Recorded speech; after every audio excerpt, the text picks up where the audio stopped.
Et chaque rencontre change une vie. Une demi-heure avant le départ, elle me laisse un audio et elle me dit « Écoute, là on s'en fiche de la place. C'était 12 derniers tours de toute ta vie. » Je réalise pas que j'ai gagné. Sur le podium, je n'avais même plus la force de porter la médaille. J'arrivais à peine à porter la mascotte. Je réalise juste que je perds un privilège et que je m'expose à d'autres sortes de violences. Pour moi, il n'y a pas de bon coming out. Il y avait cette phrase qui m'avait marqué qui dit qu'on devient adulte quand on a pardonné à ses parents.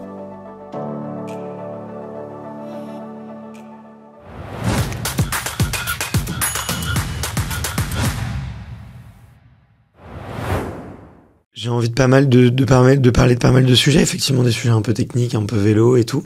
C'est peut-être ceux-là où je vais peut-être le plus pêcher, parce que je suis pas une fan de vélo. On aura peut-être l'occasion d'en reparler, mais moi je débarque dans le vélo par non-choix, quoi. Donc juste parce que pour moi le sport c'est vital et que j'avais le choix entre natation et vélo. Donc, mais tu vois, j'ai pas une culture vélo. Je connais pas le nom des coureurs, je connais peut-être mieux le nom des coureuses que des coureurs cyclistes. Tu vois, là, il y a eu les championnats du monde, j'ai suivi de très loin, tu vois. J'ai une culture du sport, ça c'est sûr, mais je suis pas fan de cyclisme. Eh bien, écoute, ça sera cette intro, c'est comme ça qu'on va commencer. C'était un non-choix, le vélo, du coup. C'était un non-choix parce que à à la fin de mes études de médecine, je me retrouve à plus du tout pouvoir courir, à peine pouvoir marcher. J'avais un périmètre de marche de 400 mètres. Je supportais plus les gardes à l'hôpital. Je pouvais plus piétiner pendant 24 heures. C'était insoutenable. Et le chirurgien que je consulte à ce moment-là, déjà m'annonce que je suis inapte pour rester dans l'armée. Et ensuite me dit, il te reste des sports où t'as pas à porter ton poids sur tes deux jambes. Et donc, pour résumer, il m'a dit, en gros, il te reste du vélo et de la natation, quoi. Natation, pourtant, je pense que techniquement, à ce moment-là, j'étais bien meilleure en natation en nage qu'en cyclisme, parce que en cyclisme, littéralement, je savais pas en faire. Je savais rouler avec un Vélib, quoi, mais rouler avec un vélo de course, un vélo de route, non, j'avais jamais fait. Mais je décide de partir vers le cyclisme parce que, déjà, nager l'hiver, j'avais dans mes souvenirs que c'était plus contraignant qu'autre chose. Et avec le cyclisme, il y avait cette notion de vitesse, il y avait cette notion de voyage. J'avais l'impression qu'on pouvait beaucoup plus ouvrir le champ du possible avec le cyclisme, que ce soit le VTT, que ce soit la route, que ce soit la piste, même que ce soit le BMX. Au final, en fait, j'avais l'impression que j'avais beaucoup plus de choix dans mon non-choix. Et donc, c'est comme ça que je suis partie vers le cyclisme. Ok. Il y avait que ces deux choix-là. À ce moment-là, oui, en tout cas d'accessible en région parisienne, de compatible avec aussi à ce moment-là mon métier de médecin que je pratiquais à temps plein. Et j'avais pas encore découvert toutes les adaptabilités possibles. Par exemple, j'ai fait, depuis que je suis toute petite, je fais beaucoup de ski. Et c'est vrai qu'à ce moment-là, ça faisait déjà 3-4 ans que j'arrivais plus à skier à cause de la douleur. Et in fine, 10 ans après, je découvre qu'il y a un exosquelette qui existe et aujourd'hui, je peux reskier parce qu'on arrive à décharger ma jambe, on va dire, mal formée de mon poids. Et donc maintenant, j'arrive à enchaîner des sessions de 4 heures sur les skis. Mais voilà, mais j'avais pas encore notion de toutes les adaptabilités possibles du sport. Ouais. C'est encore un souci, ça, aujourd'hui, tu penses, à l'heure actuelle, l'accès à l'information sur les sports paralympiques, sur le handisport, sur qu'est-ce que je peux faire, comment je peux l'adapter, tu vois. Ouais, je pense que c'est encore un réel problème et c'est un des principaux problèmes aujourd'hui. Et j'espère que les Jeux Para vont permettre, en tout cas, d'ouvrir des portes. Parce que déjà, il n'y a pas assez de structures en France pour pouvoir accueillir des enfants et des adultes en situation de handicap. Très peu d'enfants en situation de handicap ont le privilège d'avoir, comme les enfants, on va dire, valides, de 1 à 2 entraînements par semaine. Certains vont avoir peut-être un entraînement toutes les 2 semaines ou une séance par mois, mais c'est tout, quoi. Et c'est pas du tout assez. Et ensuite, il manque aussi de référents, il manque...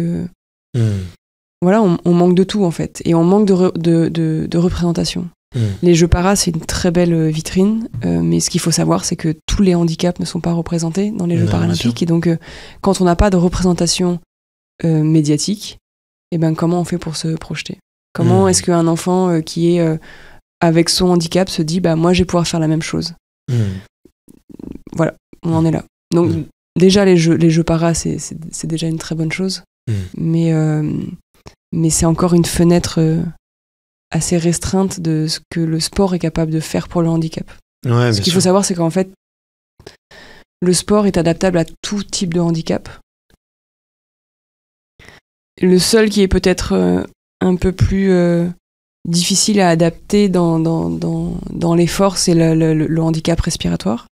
Quand on est en insuffisance respiratoire sévère, ça peut être compliqué mais même ça... Les échecs. Mais même... Non, c'est vrai, mais même ça, on arrive à adapter une activité physique, quoi. Ouais.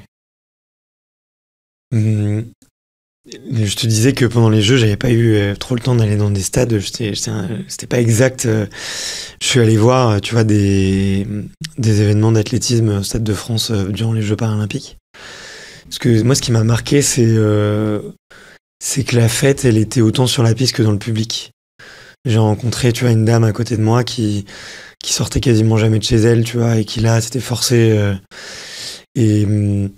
Au-delà, effectivement, tu vois, dans ce devoir de représentation, tu vois, je trouve, ça m'a beaucoup marqué, en fait, de se dire que des gens qui n'osent pas aller voir du sport d'habitude, là, presque se forcent et prennent leur courage à deux mains parce que, là, pour cette personne, c'était une personne qui avait été défigurée.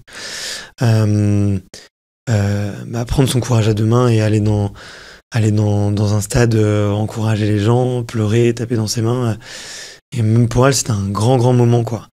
Et en fait, ça m'a mis une grosse claque parce que je suis quand même souvent dans les stades. Et 99% de la population dans un stade, elle est valide. Et là, c'était tout l'inverse. Il y avait moins... Enfin, autour de moi, en tout cas. Je sais pas si j'étais dans une tribune particulière et tout, mais au début, j'ai pris une grosse claque. Même si j'essaye, tu vois, de me sensibiliser, de m'acculturer de plus en plus, d'être un porte-parole, d'essayer d'exposer quelques rôles modèles, et de me sensibiliser, d'aller à des événements. Là, c'est la première fois de ma vie où autour de moi, je pouvais voir au moins 50, 100, 200 personnes en situation de handicap que je pouvais toucher, quoi. Et c'est un monde que tu vois pas au quotidien. Enfin, que tu vois beaucoup moins. Déjà, il y a beaucoup de handicaps invisibles. Mais en plus, dans la fast life parisienne, tu vois, c'est des gens auxquels tu fais pas attention.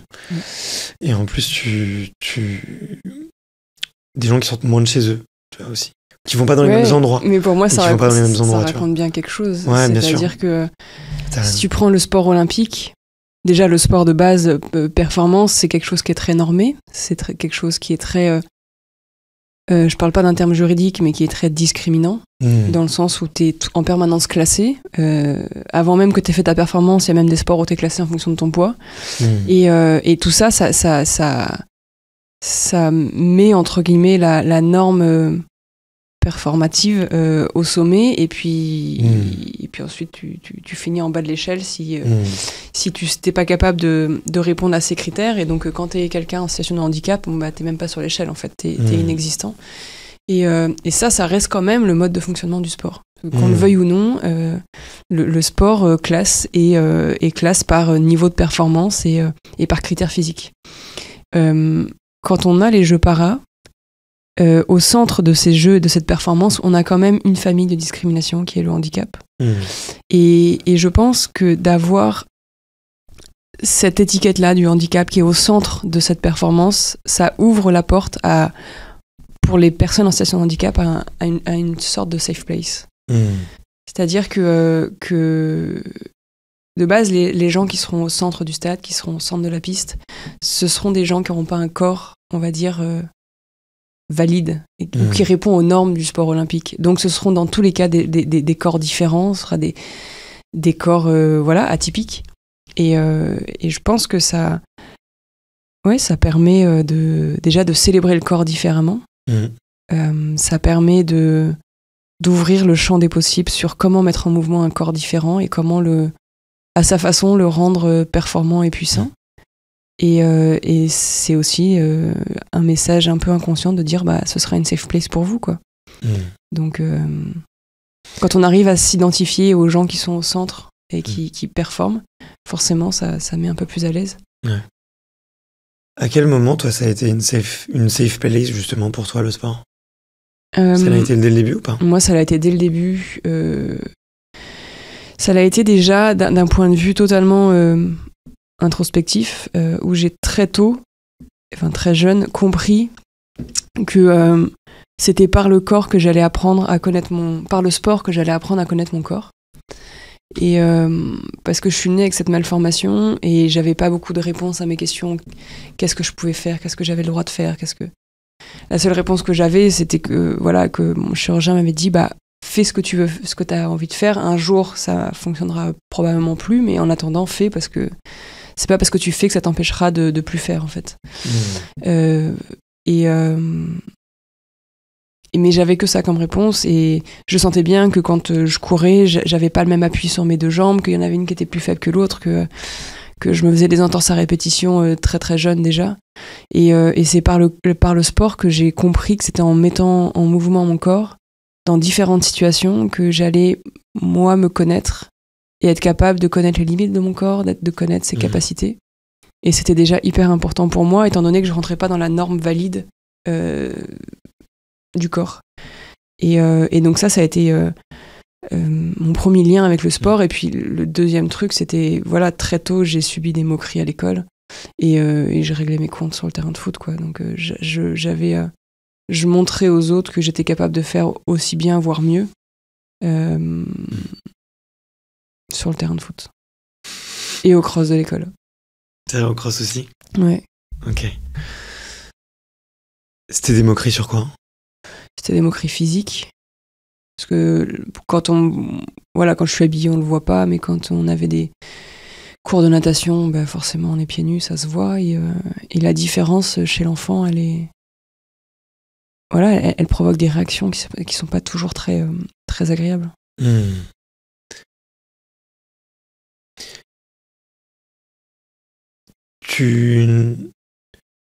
Comment ils réagissent tes parents? Comment ils t'éduquent?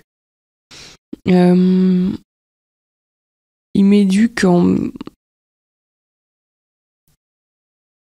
Mon père me donne très tôt l'accès au sport, c'est-à-dire qu'il me fait monter sur un vélo dès l'âge de 3 ans, il m'emmène dans la forêt à le suivre sur ses footings.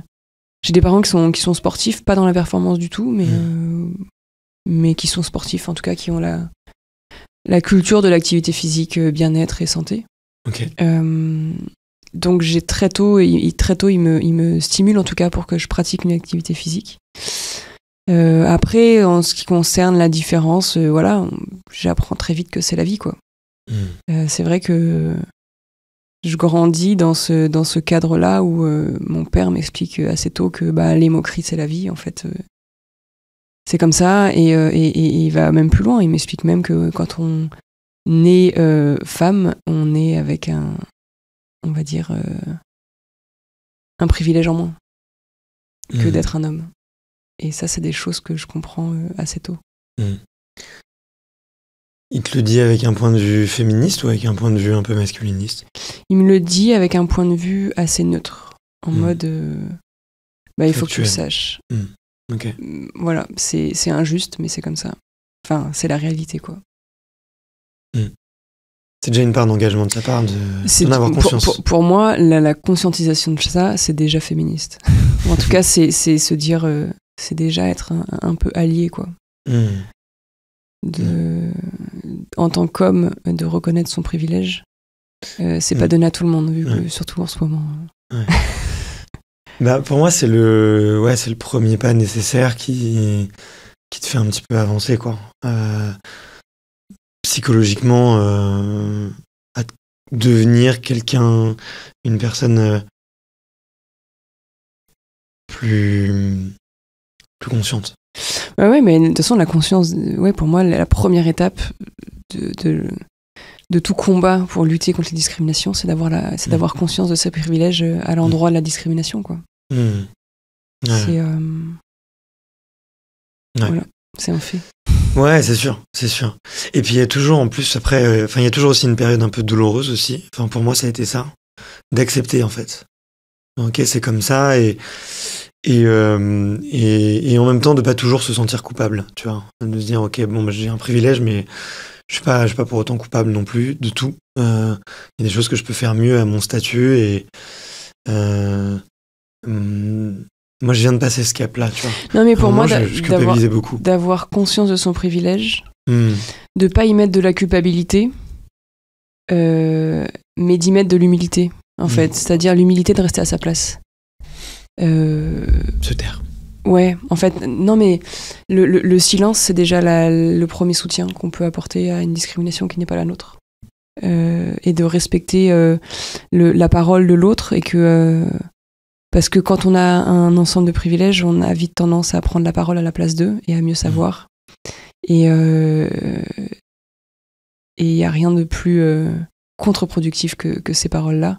Et c'est vrai que d'avoir conscience du privilège, et en plus, au lieu de se sentir coupable, d'avoir l'humilité de rester à sa place, c'est pour moi la première étape pour devenir après un allié ou une alliée nécessaire.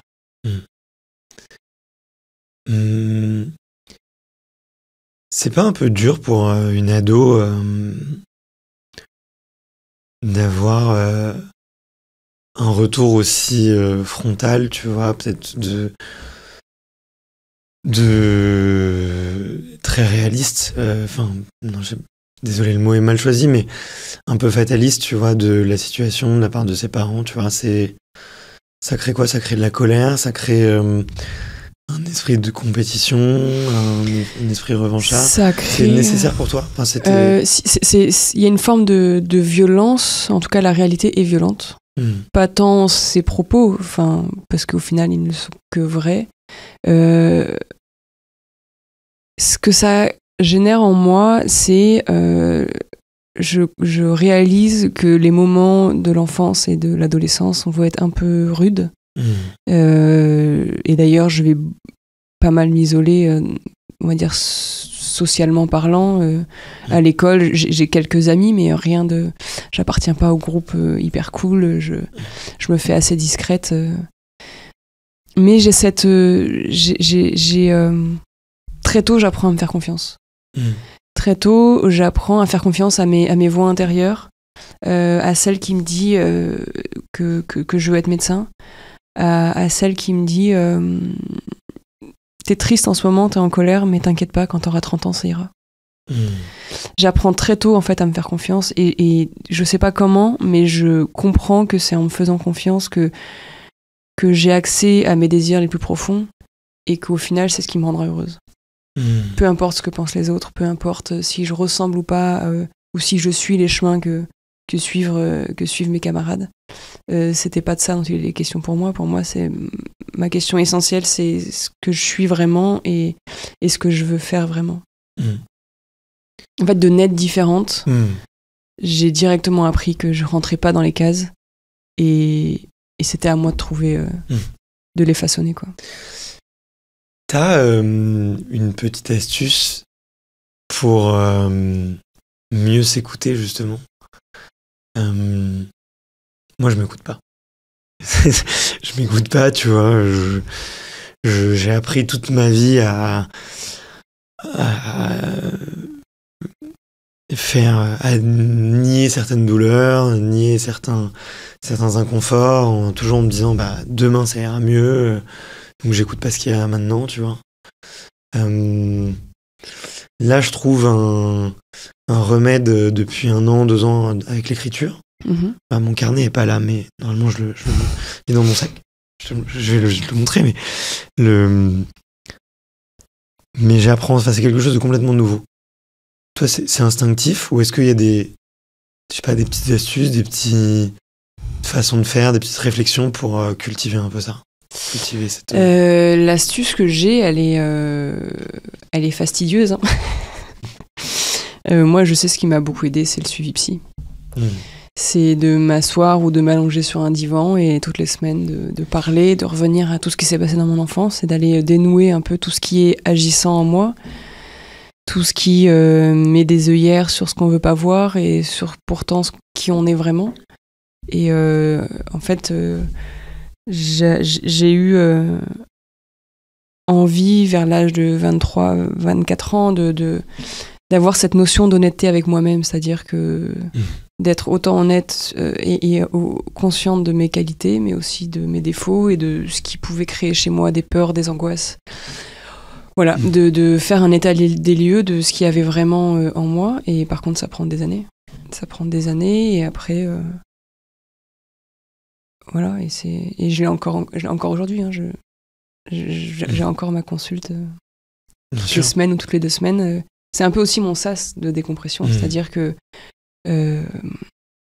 j'ai besoin d'avoir un endroit où je peux vider mon sac, où il y a quelqu'un qui est formé pour l'entendre et qui est capable de me faire réfléchir là-dessus de manière détachée, émotionnellement parlant. C'est-à-dire que voilà, je peux parler de tout avec ma femme ou avec mes amis, mais il y a un lien émotionnel qui fait qu'il y a un biais en fait dans l'analyse.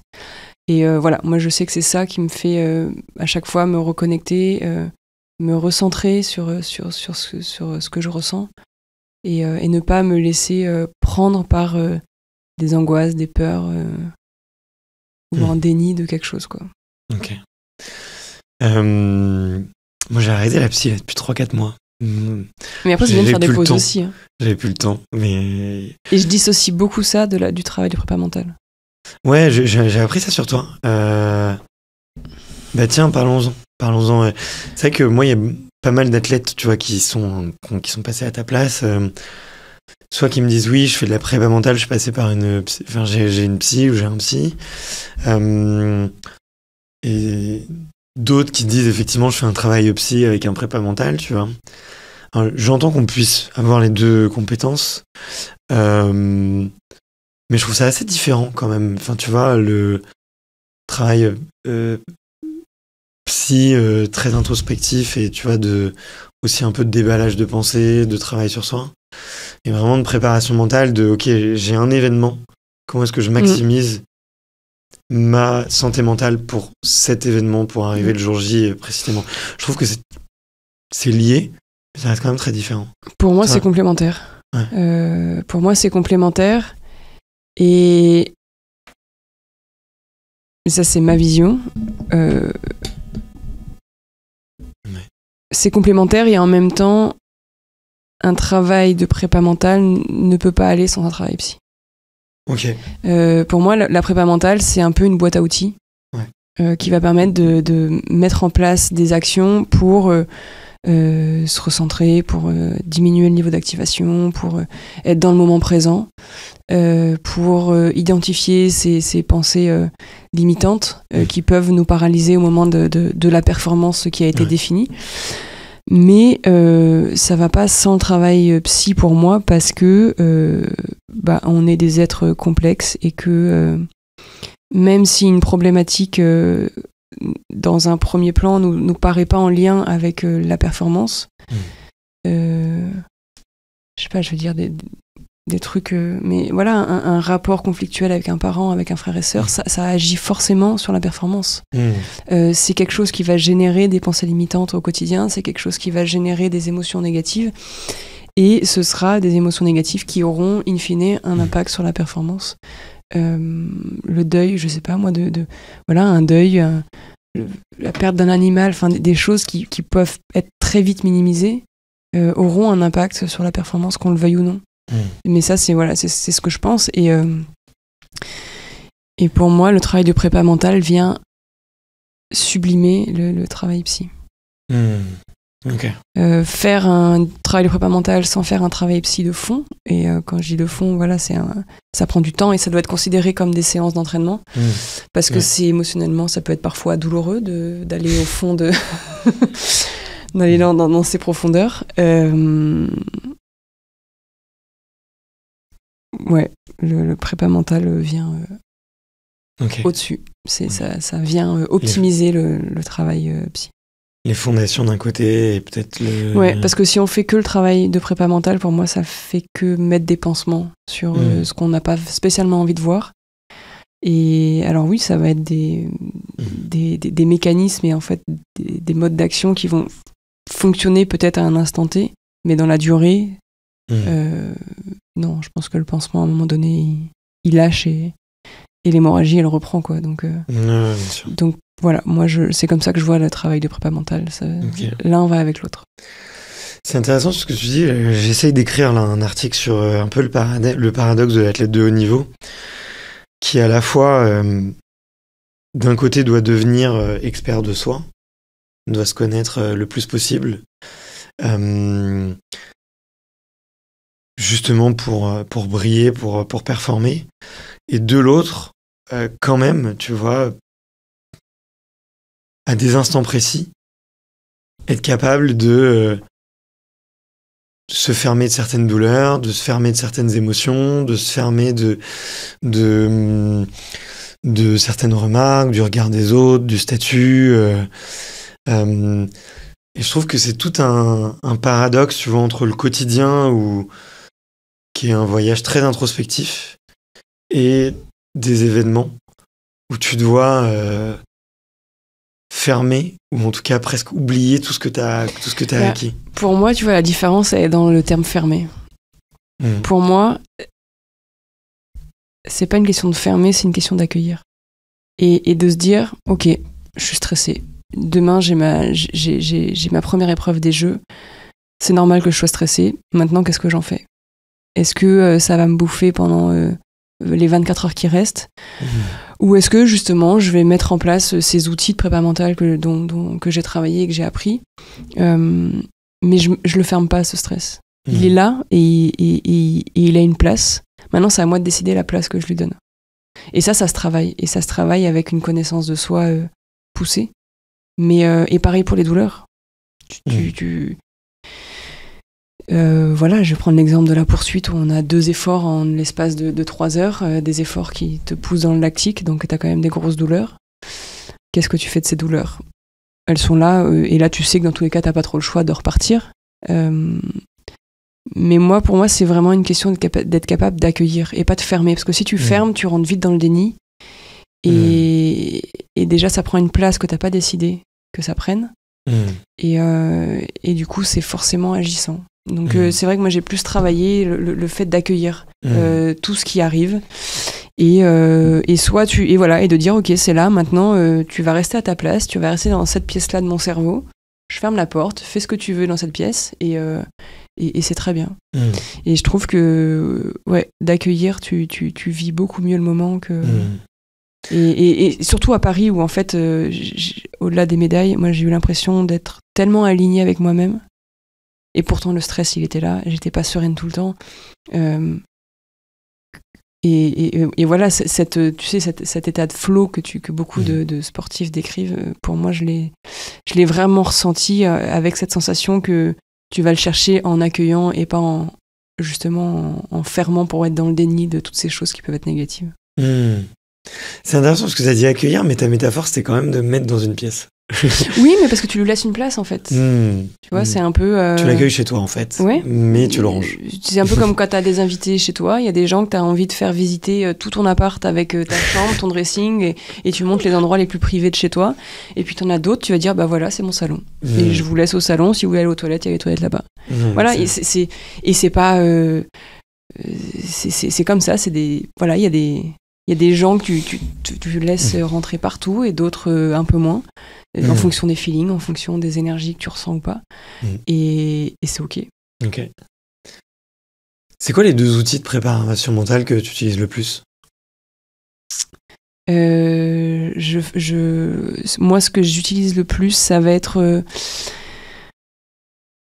je vais me passer assez régulièrement, surtout à l'approche des compétitions, un espèce de scan émotionnel et d'identifier mes pensées limitantes. Ça, je le fais assez souvent. Plus l'échéance approche, plus je vais être vigilante sur tiens, à ce moment-là, qu'est-ce qui est en train de me travailler, quoi. Et même, je peux me le noter sur un papier en me disant ça, je peux rien faire, c'est pas dépendant de moi. Par contre, ça, c'est dépendant de moi, donc on va travailler là-dessus. Et par contre, ce qui n'est pas dépendant de moi, je le laisse partir, quoi. Si je peux pas agir dessus, ça sert à rien que je perde trop de temps à dépenser l'énergie là-dedans. Donc ça, c'est quelque chose que je fais assez régulièrement. Et après, j'utilise beaucoup d'audio, de méditation et d'hypnose. Ok. Voilà, sur la confiance en soi, sur... Ok. Voilà. Ok. T'as une app en particulier ? Je sais que j'ai pas mal utilisé Petit Bambou. Ok. Et après, ça c'est ma prépa mentale qui me l'a envoyé sur Spotify, des audios d'hypnose qui marchaient pas mal le soir quand on commence à avoir le cerveau qui part dans tous les sens et qu'il faut plutôt s'apaiser pour dormir. Voilà, c'est des choses... Et après, il y avait, pendant les jeux, moi, il y a quelque chose qui a énormément marché aussi. C'est 48 heures avant mes épreuves, je coupais toute conversation téléphonique. Par contre, j'avais demandé à ma compagne de me laisser des audios le soir et le matin. Et d'avoir la chance d'avoir quelqu'un dans sa vie qui vous connaît extrêmement bien et qui est capable d'oser mettre des mots sur des émotions à un moment aussi touchy que les veilles de course, c'est un privilège sans nom, parce que moi ça m'a littéralement sauvé. Je pense que ça a grandement participé, en tout cas à mon titre paralympique. Écoute, ça tombe bien que t'en parles. Bon, je vais pas mettre des considérations de genre dessus, mais j'entends quand même très peu d'hommes, tu vois, remercier leur compagne ou à minima accepter, avouer publiquement que c'est quand même un des facteurs clés de performance, tu vois, d'avoir quelqu'un, la personne la plus proche de toi, qui soit solide. Enfin, qui te comprennent, qui te connaissent et qui t'accompagnent dans ton projet, tout simplement. Déjà, c'est beaucoup. Ouais.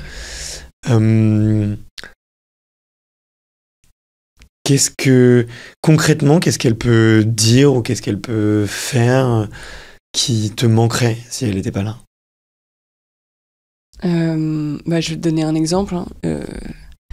On est le jour de ma poursuite, elle est dans les gradins, moi je suis au centre-piste, je fais ma qualif où je fais un super temps parce que je fais mon record perso qui me permet d'avoir accès à la grande finale. Donc en poursuite, grande finale, ça veut dire qu'on se dispute la place de 1 et 2. Et on a 2h30 de temps entre les deux, donc pas le temps de rentrer à l'hôtel pour manger, on reste sur place au centre-piste et tout le monde peut nous voir en fait. On n'est pas à l'abri, c'est pas comme en athlé où tu peux retourner sur les pistes d'échauffement. Nous on est vraiment à la vue de tout le monde. Et 2 heures se passent où, en toute honnêteté, moi je suis en train de me dire je suis pas favorite, je vais faire 2, c'est bien 2. Et à ce moment-là, une demi-heure avant le départ, elle m'envoie un audio où je pense qu'elle, de manière consciente ou inconsciente, elle avait compris que je me voyais déjà 2. En tout cas, dans ce que je devais, avec mon langage corporel, avec mes émotions en fait de visage, je pense qu'elle avait compris. Elle me laisse un audio et elle me dit écoute, là on s'en fiche de la place. C'est tes 12 derniers tours. C'est tes derniers tours de toute ta vie, de ta carrière sportive. Indépendamment, oublie la compétition. Dis-toi que là, tout le vélodrome, il est là pour vivre ces derniers tours avec toi. Tu te dois de te les offrir magiques. Vu ce que tu as traversé, vu ce que tu as tout mis en place, le travail que tu as accompli pour être là aujourd'hui, t'as pas le droit de faire 12 tours moyens. Tu te dois de rendre ces tours magiques. Et en fait, de prendre ces mots-là, d'oser me les dire, parce que pour moi, il faut du courage. C'est une prise de parti de faire ça. De dire à un athlète qui va performer sur une finale paralympique, oublie la compétition. Parce que je te connais et je sais que c'est comme ça que tu fonctionnes et je sais que c'est comme ça que tu vas les performer. C'est déjà une marque de courage, c'est une très belle preuve d'amour parce que ça montre juste qu'elle me connaît effectivement parfaitement. Et il se passe ce qui s'est passé, c'est-à-dire que je monte sur le vélo et là, il y a un switch qui se fait. Je me dis, vas-y, c'était 12 derniers tours, profite, regrette aucun tour. Et j'avais oublié mon adversaire. Et c'est aussi pour ça qu'à la télé, on le voit, je mets du temps à réaliser que je suis première. Pour moi, je venais de vivre mes 12 plus beaux tours de ma vie, et c'était tout, en fait. Et voilà, et c'est ça où je dis qu'elle a été cruciale dans cette compétition-là, parce que si elle n'avait pas été là, je partais pour une 2e place, et je m'en serais totalement satisfaite, étant donné que j'étais loin d'être la favorite sur cette épreuve. C'est une belle histoire. Ouais, c'est une histoire qui est... C'est une très belle histoire parce que je suis sortie de là et au-delà de la médaille, je me suis dit, mais j'ai une chance énorme de pouvoir vivre avec quelqu'un qui me connaît aussi bien. Ça fait longtemps que vous vivez ensemble ? Ça fait 2 ans.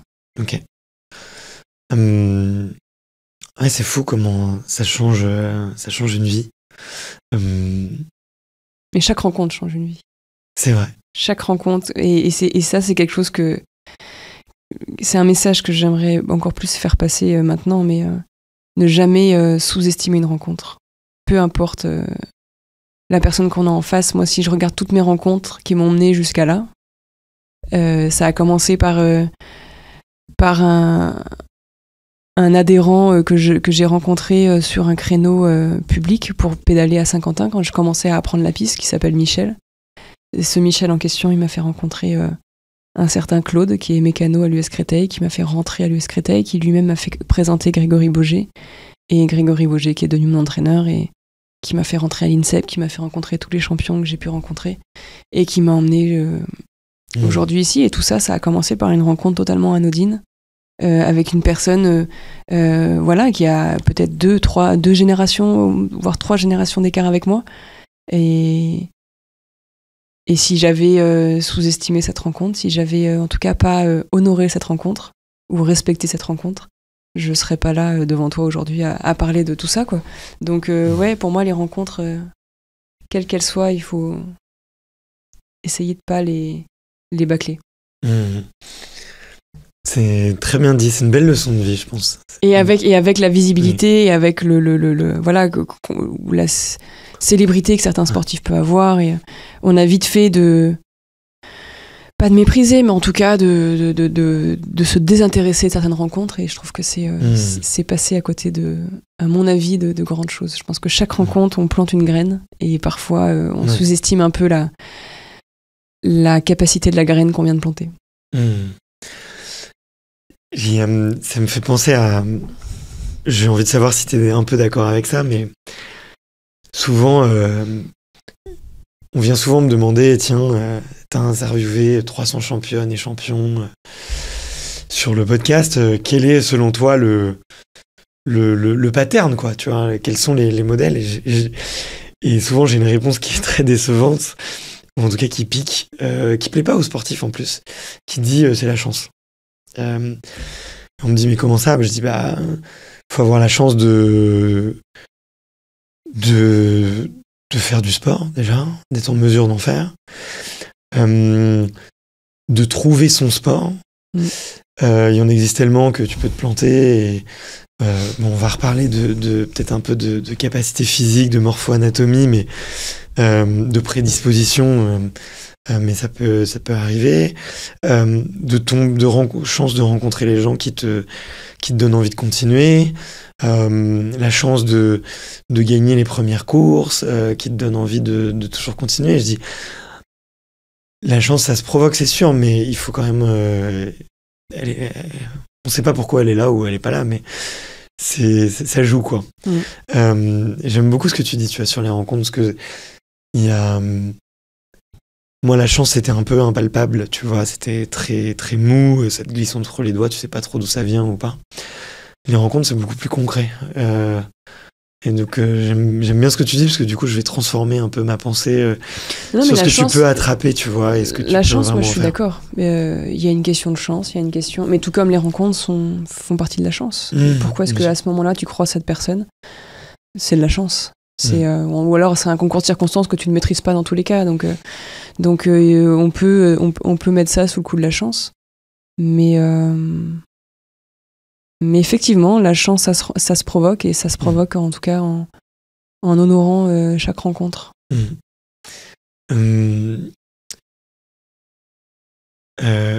Tu l'as mentionné un peu comment je vais switcher cette conversation? Non, je vais pas switcher tout de suite. Tu penses aussi que le flow, là t'es rentré dedans un peu, il y a eu ce switch sur cette course, qui est très belle d'ailleurs, j'ai pu la regarder, et, on sent qu'il y a beaucoup d'émotions même après. C'est après ce moment-là où t'as un peu la tête qui tourne sur le podium? En fait, ce qui se passe, c'est que pendant cette course, je suis tellement déconnectée de mon corps, je suis tellement en train de me dire profite de chaque tour. Presque j'avais envie que la course ne se finisse pas. Je voulais que les tours s'enchaînent, et en fait, je ne ressentais pas la douleur. Je ressentais pas la douleur, et il s'est passé ce qui s'est passé après, c'est-à-dire que quand on descend du vélo et qu'il y a un retour à la réalité, le lactique, il était quand même là, et je prends un retour de bâton assez violent, et puis après on nous fait enchaîner les médias, et direct on enchaîne le podium, et puis moi je suis en même temps dans cette reconnexion à moi, et je réalise pas que j'ai gagné, et je comprends pas trop pourquoi j'ai gagné. Enfin, j'ai un espèce de flou quand même émotionnel dans ma tête qui fait que ça, plus la fatigue et la chaleur, et puis je suis de nature à réagir très fortement aux émotions, avec ce type de malaise. C'était pas la première fois que j'en faisais, donc voilà. Mais oui, sur le podium, je n'avais même plus la force de porter la médaille. J'arrivais à peine à porter la mascotte, mais j'avais plus de force, quoi. Ça avait l'air intense, en tout cas. Ça l'était. C'est même pas que ça avait l'air, mais c'était très intense. À quel moment tu réalises que c'était vraiment la dernière course après? Quand le vélodrome est vide, que moi je sors de la salle médicale, parce que j'ai quand même été un petit bout de temps allongée sur le brancard à essayer de retrouver. C'est la première fois que c'est arrivé? Non, ça m'est arrivé à Tokyo, mais pas aussi fort. Et en même temps, j'avais pas fait médaille d'or à Tokyo, quoi. Donc, mais déjà, sur les 2 podiums de Tokyo, je me sentais pas bien. Et en fait, quand je remonte pour récupérer mes affaires, le vélodrome est vide à ce moment-là. Il reste les bénévoles qui rangent un peu et tout. Et là, voilà, c'était une chance aussi d'avoir ce temps-là pour moi, où je peux regarder le vélodrome, et je me dis, c'est là, en 2018, début 2018, que tout a commencé, où je fais mon baptême de piste, et c'est là où ça s'arrête, et c'était mes derniers tours de piste. Et je pouvais pas finir de la meilleure des manières, quoi. Voilà, je pouvais pas faire autrement que comme ça, si je voulais m'offrir la plus belle des fins. Donc j'ai eu cette chance de pouvoir avoir cet état un peu de pause et de contemplation, où je me suis dit, moi voilà, c'est la fin. Et c'était très doux, en fait, comme moment. Ok. Là, on a un peu plus de 3 semaines après. J'ai pas le calendrier exact en tête. Il n'y a pas encore le vide, j'imagine. Si. Il est là d'un point de vue professionnel, dans le sens où avant ma carrière de sportive de haut niveau, j'étais toujours prise par les consultations, j'avais un rythme de vie assez intense, avec les entraînements, ça l'était pareil. On sait que le cyclisme, c'est un sport qui est quand même très chronophage en termes d'entraînement. Et là, d'un coup, je me retrouve où je me lève le matin, j'ai pas d'obligation d'aller à l'INSEP pour être là à 9h30 pour ma séance. Et donc voilà, il y a un peu ce vide, quoi. Qu'est-ce que je vais faire de ma vie ? J'ai cette chance d'avoir un métier que j'adore, et en même temps, j'ai conscience que j'ai un tas d'options que j'ai envie de découvrir et d'approfondir. Et donc, je veux pas me tromper, et je veux pas me jeter à corps perdu dans un projet sans avoir pris le temps de tout observer. Donc voilà, j'ai un peu ce sentiment de vide, mais c'est très bien, ça me permet de me découvrir aussi dans d'autres circonstances. Donc, Ouais. C'est un truc que je vois beaucoup chez les athlètes de haut niveau, tu vois, je m'intéresse beaucoup effectivement à la psychologie, au travail de prépa mentale, tu vois, et un des modèles mentaux qui revient souvent, c'est des athlètes qui s'identifient beaucoup à leur statut d'athlète, qu'oublient un peu la personne qui peuvent être à côté. Tu peux ne plus être athlète du jour au lendemain, mais tu resteras une personne sensible, introvertie, combattante, ou tu vois, plein d'autres choses. Ça peut être Marie passionnée de data sur sa montre, ou qui aime juste pédaler, tu vois. Et ce moment un peu de friche, tu vois, il est douloureux, mais je vois à quel point il fait du bien à certains de retrouver, de se reconnecter à qui je suis en fait en dehors du sport. Et ceux qui nient ça, en tout cas ceux et celles qui ont un peu du mal à faire ce travail-là, je vois que c'est douloureux, tu vois, sans donner de nom ou quoi. Enfin, ça me regarde pas, mais je sens que la transition est compliquée.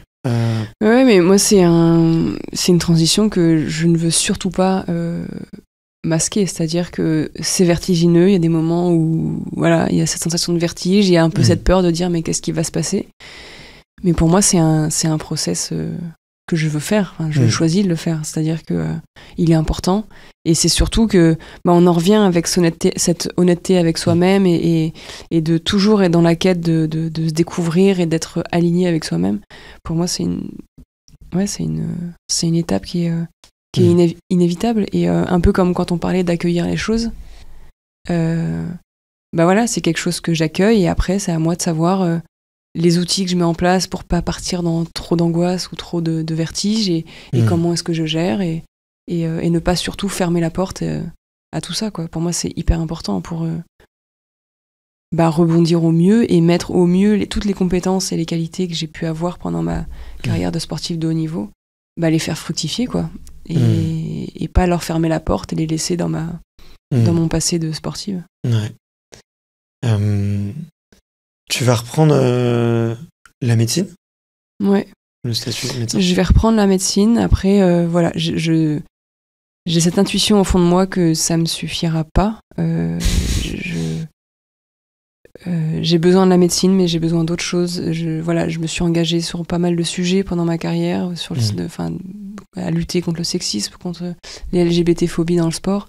C'est des sujets, surtout avec l'environnement politique actuel, qui sont extrêmement présents, et auxquels j'ai envie de continuer encore à œuvrer dans cette lutte. Et du coup, j'ai plein de projets qui sont en train d'émerger. Pour le moment, c'est juste une liste au Père Noël sur un bout de papier. Mais je veux leur laisser la place à ça. Je veux laisser la place à cette création, à cette imagination, en parallèle de mon métier de médecin. Donc là, tu vois, par exemple, je me laisse jusqu'à fin 2024 pour ne pas reprendre la médecine et réfléchir à tout ça. Re-rencontrer des gens. On revient en rencontre, mais voilà, faire un tas de rencontres et de discussions, et pour, j'espère, début janvier 2025, commencer à y voir un peu plus clair. Je reprendrai probablement des remplacements en janvier. Et puis voilà, voir vers où ça va me mener. Trop bien. Écoute, ça m'intéresse, j'ai lu plein de livres et fait plein d'ateliers sur l'introspection créative. Si jamais ça t'intéresse, je pourrais te les partager. Tu as mentionné tes engagements. Peut-être pour que je comprenne moi, tu vois, à quel âge tu as su, t'as compris, et t'as réussi peut-être à réaliser ou mettre des mots sur ton homosexualité ?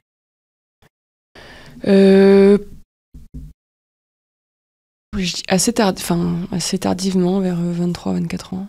Ah ouais, ok. Déjà, j'ai grandi à Versailles dans un univers assez hétéronormé, patriarcal, où il n'y a pas beaucoup de place pour discuter d'une autre orientation sexuelle. Et puis ensuite, j'ai fait des études dans l'armée. C'est pas non plus le milieu le plus ouvert à ce sujet-là. Donc voilà, c'est arrivé tardivement. Enfin, en même temps, on ne juge pas sur l'arrivée du changement d'orientation sexuelle, mais voilà, 23-24 ans. J'ai des copains chez qui ça arrive très tôt. Ils me disent, ils me disent, ouais, 5-6 ans. Des copains et des copines d'ailleurs. Ils l'ont tout de suite su. Donc pour eux, c'était un peu évident. Ce qui a été plus dur, c'était d'en parler, de trouver le bon moment. Parce que d'un côté, des fois, il y a toujours un parent qui le sait, qui réalise. l'autre parent qui ferme un peu les yeux ou qui effectivement n'a même pas considéré l'option. Là, du coup, j'imagine. Comment est-ce que tu réagis, toi, quand tu mets des mots dessus et quand tu ressens ce que tu ressens? Je réagis, enfin en tout cas, je réalise juste que je perds un privilège et que je m'expose à d'autres sortes de violences. Et en même temps, je me dis que je fais un pas de plus sur l'alignement avec moi-même. Je me sens soulagée de me retirer une étiquette qui n'était pas la mienne. Mais je me dis que ça va pas être tout beau, tout rose maintenant. Voilà. Tu décides d'en parler assez vite? Ouais, j'en parle. À partir du moment où c'est moi, je vais pas m'interdire d'être moi. Et en tout cas, à mes proches, oui, j'en parle assez vite. Ok. Et tu me dis si c'est trop intime et tu m'arrêtes et tu me reformules si je dis pas les choses correctement. Mais c'est quoi du coup ta relation avec le sentiment amoureux avant tes 23-24 ans? Est-ce que le sentiment amoureux il existe? Est-ce que il est déformé? Est-ce qu'il est réel? Moi, le sentiment amoureux, il a toujours existé. De toute façon, l'amour, pour moi, je pense que c'est un de mes piliers de mes valeurs profondes. Il existe, mais il est extrêmement biaisé par cet environnement dans lequel j'ai grandi. Et ça me prend énormément de temps à déconstruire. Même sur mes premières relations avec des femmes, j'étais encore guidée par un schéma très hétéro-normé, quoi. Donc, ça veut dire quoi? C'est des codes où on essaye de se calquer sur un schéma de vie sans s'en rendre compte, hein, c'est inconscient, mais... T'as un exemple d'une concret, tu vois, de... Non, c'est plus un ressenti, c'est plus quelque chose qui encore... voilà, je me sentais emprisonnée dans un schéma qui... acheter un bien immobilier, puis ensuite faire des enfants, puis... une voiture, le chien. Voilà, et tout ça m'étouffait, quoi. Donc ça a mis du temps. Mais je pense que c'est pas... Voilà, c'est tout comme ça a mis du temps à ce que j'arrive à avoir accès un peu à tous mes désirs, mes envies et à me connaître, quoi. Ouais. J'envie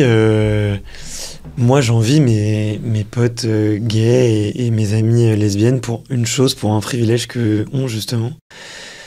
C'est cette obligation de déconstruire, tu vois. Ouais. Parce que typiquement, tu vois, en tant qu'hétéro, il y a plein de trucs, on est dans les codes et on se pose pas la question, tu vois, justement, des enfants, tout ça. C'est un passage obligatoire, la déconstruction, tu penses? Ou c'est forcé? Non, il y a plein de personnes homosexuels qui n'ont pas déconstruit grand-chose quand on voit certaines prises de parole politiques. Mais j'ai envie de dire que la déconstruction devrait être une étape d'un travail personnel chez chacun et chacune, indépendamment de l'orientation sexuelle. Voilà. Ok. Ne serait-ce que pour mieux se connaître, en fait. Il faut déconstruire des systèmes de pensée qui sont très... qui concernent la société, on va dire, dans sa globalité, et le mode de fonctionnement d'une société, d'un pays et de sa politique. Mais aussi déconstruire ce qu'on a appris de sa famille. Déconstruire les liens qu'on a avec sa famille, en tout cas les liens qui ont été enfants, c'est important, je trouve, parce que ça veut pas dire les supprimer, mais les analyser, les comprendre et en faire quelque chose qui nous correspond beaucoup plus. Il y avait cette phrase qui m'avait marqué, qui dit qu'on devient adulte quand on a pardonné à ses parents. Chaque famille est dysfonctionnelle. Du coup, chaque lien familial l'est. Et Et le jour où j'ai compris que voilà, les parents font ce qu'ils peuvent avec ce qu'ils ont, et que c'est ok, parce qu'ils ont fait du mieux qu'ils pouvaient, derrière, ça permet de déconstruire ce lien-là et d'en garder que le beau, quoi, et de travailler là-dessus, et voilà. Donc pour moi, la déconstruction, elle doit se faire, oui, sur des sujets comme les discriminations et les privilèges, mais aussi sur des liens amicaux, familiaux, pour que tout évolue avec le temps et que ça s'enquiste pas dans une période ou dans un moment de vie qui n'est plus réalité aujourd'hui, quoi. Ok. Tu dis, ouais, on devient adulte quand on a pardonné à ses parents. Toi, t'as pardonné à quel âge? Quel âge t'es devenu adulte? 30 ans, je pense. Ah, ça met du temps. Ouais, ça met du temps. Ça met du temps, et puis j'ai l'impression que parfois il y en a qui y arrivent jamais à ça. Ouais. En vrai. Mais ça demande... C'est une des choses les plus dures, je trouve, relationnellement parlant, tu vois. Parce que c'est la relation la moins choisie, enfin c'est la relation la plus imposée. Oui, puis c'est celle qui est la plus figée plus dans la société. Ouais. C'est celle qui a le plus de normes, en fait. Voilà, dès qu'on commence à dire qu'on n'a pas d'amour pour son frère, sa sœur ou ses parents, on paraît monstre, parce que ce lien familial qui au final n'est que génétique est là, et qu'il est tellement ancré dans une norme qui est quasiment intouchable et pour le coup hyper dur à déconstruire. C'est très dur d'arriver à passer ça, quoi. Ah ouais, je suis d'accord. Et je pense que c'est très dur aussi en tant que parent d'arrêter de voir ses enfants comme des personnes à part entière. C'est une discussion que j'ai en ce moment avec mes parents, quoi. C'est est-ce que même moi j'ai envie qu'ils me voient comme un adulte lambda, en fait. On se pose la question. On n'a pas trouvé la réponse. Ouais, on se la pose. Après, dans tous les cas, le fait qu'il y ait ce moment de vie pendant l'enfance ensemble, et qu'il y ait quand même énormément de liens environnementaux et émotionnels qui se soient créés, de souvenirs et tout ça, fait que le lambda sera jamais vraiment lambda. Donc, c'est vrai. T'es passé par l'armée, t'es passé par le sport. Je connais pas tous les univers de la planète, je connais pas tous les milieux, tu vois, mais c'est quand même deux milieux, je trouve, on peut le dire, sexistes et assez discriminatoires. L'hôpital aussi. La médecine est très sexiste et discriminatoire. Je connais moins. Ouais, mais... Je connais moins. J'ai l'impression qu'il y a peut-être un tout petit peu plus de bienveillance. Il doit y avoir beaucoup de hiérarchie, ça doit être très masculin. Il y a un beau MeToo qui est sorti quand même dans les hôpitaux, avec les internes. Ouais, mais il y en aura dans tous les univers. Oui, bien sûr, mais le milieu hospitalier et des études de médecine sont aussi très sexistes. Même si la représentation féminine est quand même bien présente, ça l'est tout autant. Ouais. Bon, je voulais en venir, je vais dire ça en rigolant, tu m'excuses, mais t'es pas passé par les cases les endroits les plus accueillants, des fois.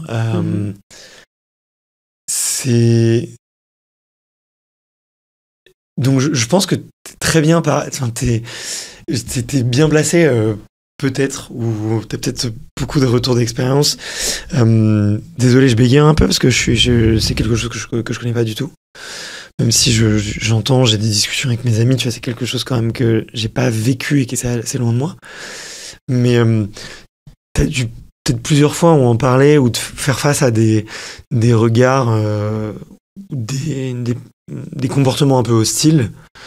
Je sais qu'il y a beaucoup de jeunes qui nous écoutent. Officiellement, il y a très peu de gays dans le monde du sport, très peu de lesbiennes dans le monde du sport. Officiel, ouais. Tu l'as bien dit. Voilà, officiellement. Après, je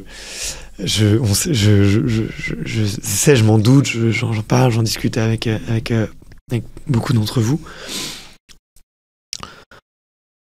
Je sais pas si la question est bien posée, mais comment est-ce qu'on comment est-ce qu'on fait bien son coming out, comment est-ce qu'on on en parle, peut-être dans un environnement qui va être pas forcément des plus réceptifs au début. Vous avez 2 heures. Ouais. Pour moi, il y a un premier point, c'est d'accepter que on fait ce qu'on peut avec ce qu'on a et que c'est ok. Il n'y a pas de, en fait, il y a pas de bon coming out, il y a pas de bon moment, il y a pas, en fait, c'est son moment et c'est libre à chacun et à chacune de le choisir. Et c'est pour ça qu'on en revient à la connaissance de soi et à être en phase avec soi-même. C'est que c'est en étant le plus en phase avec soi-même qu'on arrive à trouver le bon moment et qu'on le sent en fait au fond de soi. Et après, pour moi, il y a une notion qui est hyper importante, c'est la famille choisie. On a parlé un peu de la famille tout à l'heure avec cette espèce de lien génétique familial qui est qu'on ne peut pas toucher, qu'on ne peut pas déconstruire tellement c'est ancré dans la société aujourd'hui. Et ben la famille choisie, si on est en phase avec soi-même et qu'on sait de qui on a besoin de s'entourer et qu'on crée des liens qui sont alignés avec soi-même, en fait ça permet de se garantir une safe place et déjà ça permet d'avoir un endroit où on peut être out de manière tellement naturelle que voilà, le reste viendra tout seul. C'est l'entourage est hyper important dans ces moments-là et d'avoir le bon entourage. De savoir que si notre famille, on va dire génétique, nous rejette, on a toujours cette famille choisie. Et ça peut être n'importe qui, ça peut être le Michel que moi j'ai rencontré avec qui on a 3 générations d'écart, ça peut être des amis, ça peut être un prof, ça peut être tout dans la famille choisie. C'est cette magie qui est qu'on peut créer, créer des liens avec qui on veut et le tout c'est d'être sûr que les liens qu'on crée nous correspondent vraiment. Et voilà. Okay. C'est de faire comme on peut avec ce qu'on a et que ça il faut pas juger là-dessus et d'être bien entouré. Merci de me partager ça. Avec plaisir. Dans le monde du sport, tu vois, t'es probablement l'athlète tout genre confondu qui peut-être d'une manière ou d'une autre ou peut-être interprété ou pas, je sais pas, mais qui a le plus revendiqué ton engagement LGBTQIA, je sais jamais s'il faut le dire ou pas. Oui, tu peux. Et j'ai l'impression que ça a été un peu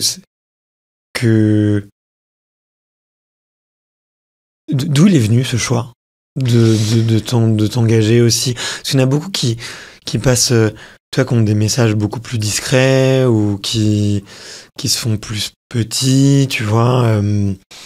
Je pense qu'il y a de plus en plus de bonnes évolutions qui arrivent. Il y a eu un très bon reportage fait par j'ai oublié le nom, avec Astrid Guyard. Faut qu'on parle sur Canal, ouais. Jérémy Stravus qui était très bien. Quelques bonnes initiatives, tu vois. J'ai l'impression aussi quand même ça a été dur. Enfin, les gens étaient durs avec toi. De certains retours, j'ai l'impression, beaucoup de soutien d'un côté, et puis peut-être t'as montré un peu t'as mis sur la table certains sujets qui étaient durs et qui ont été douloureux peut-être pour certaines personnes. D'où est venu ce choix de m'engager, il vient surtout après Tokyo, où je me rends compte que les médailles ne font pas la beauté de l'événement.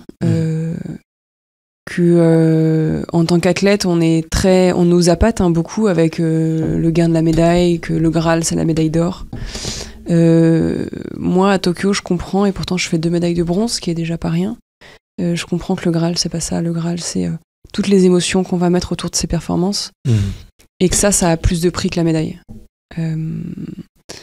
Et à ce moment-là je comprends que à Tokyo je performe dans un environnement qui est qui est sexiste, qui est LGBT phobe, et que ça je veux pas. Je comprends aussi qu'avec des rencontres, encore une fois, j'ai cette discussion avec une journaliste d'un média lesbien qui s'appelle Lesbien Raisonnable, et on parle de coming out, et moi à ce moment-là je dis mais ouais, ça sert à rien de faire, ça sert à quoi de faire un coming out public en fait, je suis out partout, et on a cette discussion un peu, ce débat, et voilà, et à ce moment-là je comprends que le coming out public il est important pas pour moi, mais il est important pour la représentation.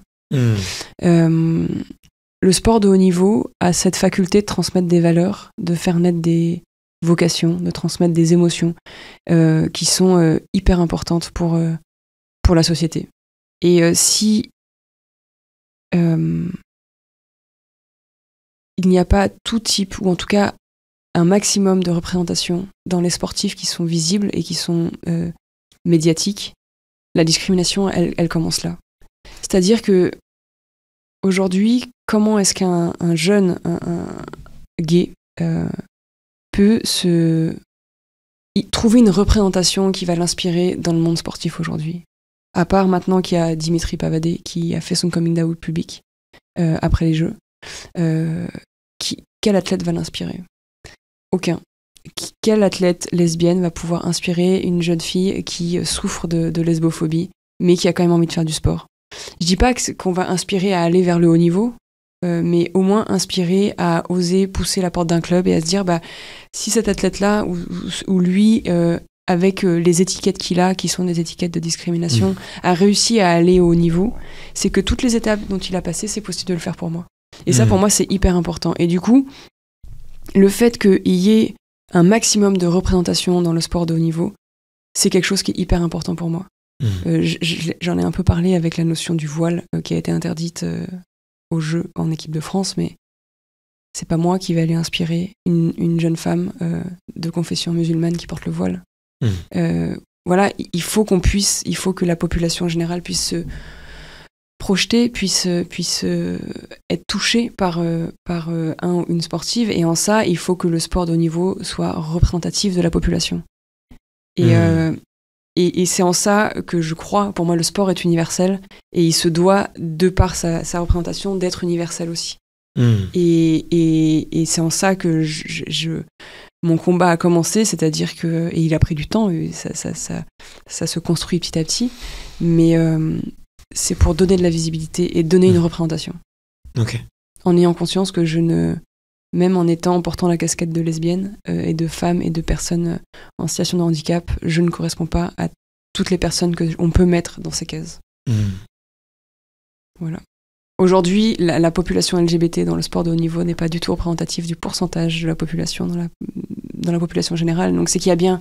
Officiel ou officieusement? Oh, les deux. Déjà parce qu'on n'a pas ce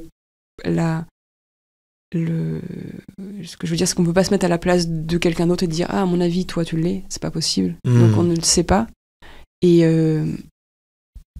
on parle d'une population qui est officielle dans la société. Le pourcentage, il est de gens qui sont officiellement, et c'est pareil en fait. Dans le sport amateur et dans le sport de haut niveau, on voit qu'il y a une perte de représentation qui est énorme. Et ça montre bien que dans le chemin pour arriver à ces différentes étapes du sport, il y a des discriminations qui se font. Et ça, c'est pareil pour le racisme, c'est pareil pour la religion, c'est pareil pour tout un tas de discriminations. Il y en a quand même 26 qui sont listés. Donc voilà, moi, mes engagements, ils sont plus dans cette optique-là, dans cette utopie-là de rendre le sport universel. J'ai une copine qui fait de la sociologie et qui fait du volley et qui est lesbienne. Elle veut pas que je dise son prénom, mais elle se reconnaîtra. Elle me disait qu'elle avait vu une étude comme quoi il y avait beaucoup plus de femmes lesbiennes au niveau amateur, qui avait une surreprésentation, mais beaucoup moins dans le sport de haut niveau. Et moi je lui ai dit mais c'est peut-être parce que c'est du déclaratif en fait, peut-être que tu vois c'est un souci que dans le haut niveau les gens le disent pas, ou tu vois, ou j'en sais rien. Après encore une fois c'est toujours très difficile de dire tu vois, de faire ce genre de statistiques, mais elle avait étudié la question, elle avait vu ça, Oui, effectivement, c'est ce que j'observe aussi quand je vais sur des tournois de amateurs de foot ou de sport co. Effectivement, la population LGBT est beaucoup plus représentée. Et à l'inverse, chez les hommes, elle l'est probablement moins. Et chez les hommes, elle l'est beaucoup moins. Mais et dans le haut niveau, ce que j'observe, c'est que c'est encore très archaïque. Déjà, les codes de la féminité sont extrêmement ancrés et les codes de la masculinité aussi. Quand on voit à quel point porter des talons pour l'arrivée à Clairefontaine est problématique, ça en dit long sur les normes de la masculinité dans le sport de haut niveau. Il y a tout ça à déconstruire. Il y a le fait que dans le sport de haut niveau, on y tombe... Enfin, moi, c'est pas mon cas, mais souvent les athlètes y tombent très jeunes. C'est un environnement où on répète des schémas, on répète des comportements, on répète des modes de fonctionnement et des modes de pensée. Et que déconstruire ces modes de pensée, c'est extrêmement dur. Et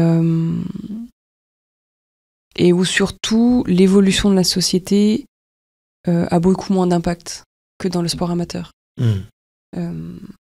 Et ouais, je trouve qu'il y a un retard énorme dans le sport de haut niveau comparé à ce qui peut se passer en société. Tu savais que c'est obligé que tu le sais, mais Antoine Dupont, il avait fait la couve de Tétu. Ouais, je sais. Ouais.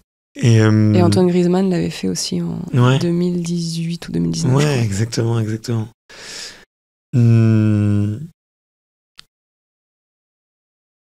Je me dis qu'il y a une belle évolution. Enfin, tu vois, en constatant ça, je me dis que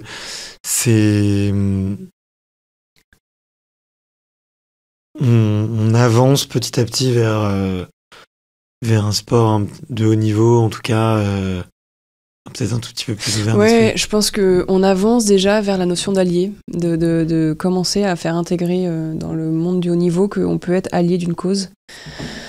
Sans forcément, on peut prendre part à un combat sans forcément être concerné par le combat, si tant est qu'on est conscient de son privilège et qu'on a cette humilité de rester à sa place. Mais donc ça, c'est important. Après, est-ce que le monde du haut niveau évolue?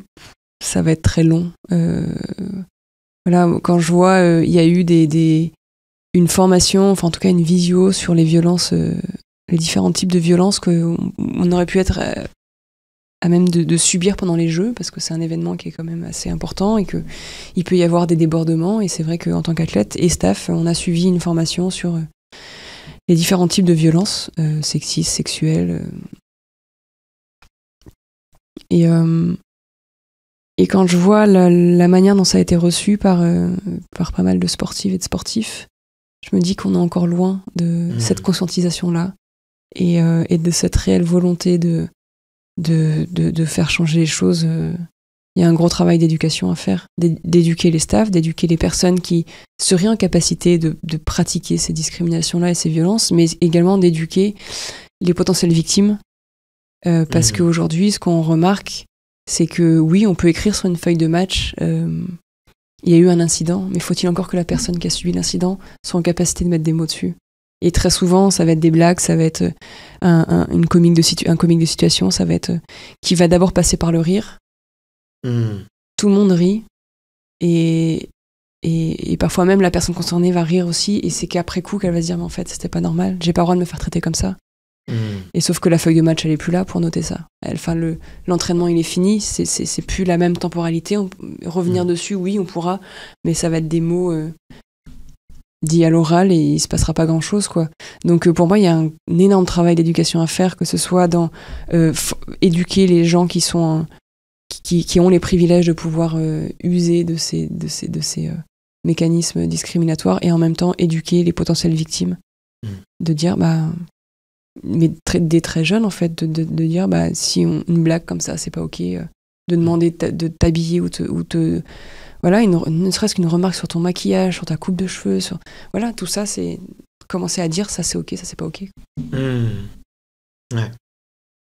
Et aussi d'être en capacité de donner des armes pour argumenter, parce qu'il y a quand même des arguments qui sont bien solides en face, et que c'est de dire ça c'est pas normal, c'est une première étape, mais ensuite d'aller dire, d'aller argumenter, c'est encore plus compliqué. Ouais, bien sûr.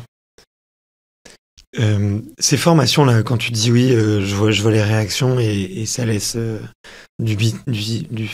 ça laisse Ouais, dubitatif, ouais. dubitatif ou c'est quoi? C'est des personnes qui l'ignorent, qui disent que c'est inutile, c'est... Ça va être des questions de dire, c'est vraiment obligatoire. Ouais, Pour toi, oui. Ce serait c'est même pas une question à se poser, c'est une question que si t'es dans ce travail-là, t'as envie d'en savoir plus, t'as envie de faire cette rencontre et d'avoir quelqu'un en face de toi qui a des chiffres, qui a des outils pour te déconstruire, qui a des cartes à te donner pour te défendre.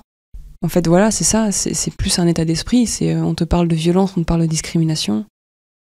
Bah, dans mon monde idéal, il faudrait que tout le monde ait envie, quoi. Ouais.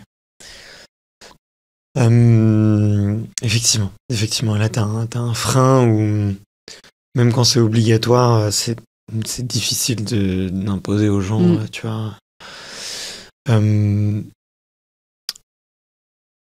Est-ce que t'as un exemple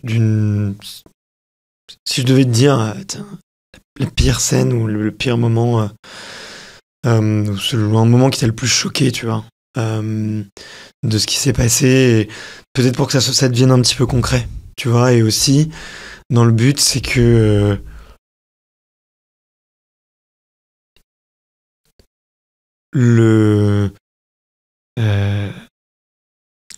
ouais, dans le but que ça devienne concret, et puis aussi que peut-être que les personnes justement qui ignorent, tu vois, ce type de formation se rendent compte.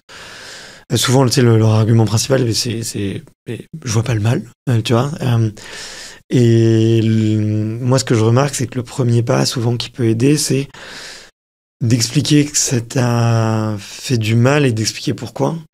Est-ce que toi, tu auras un exemple d'une scène, d'un moment où la personne aurait pu te dire je vois pas le mal, ou ouais, où on peut plus rien dire.